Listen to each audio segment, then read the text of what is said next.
हीरे माझी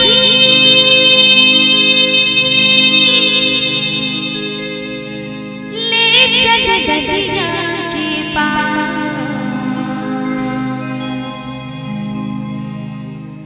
डोंगा तोरी खिलेगा तुझीगा दरिया बीच पर बैठा हाय हाय हाय डोंगा तोरी खिलेगा तुझीगा दरिया बीच पर बैठा हीरे माझी ले चल दरिया के पार डोंगा तोरी खिलेगा तुझीगा दरिया बीच पर बैठा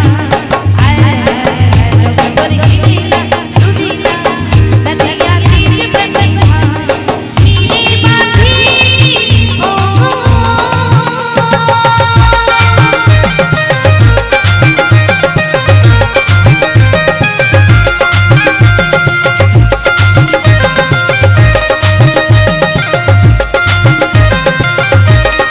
ओ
लखन सिया राम चंद्र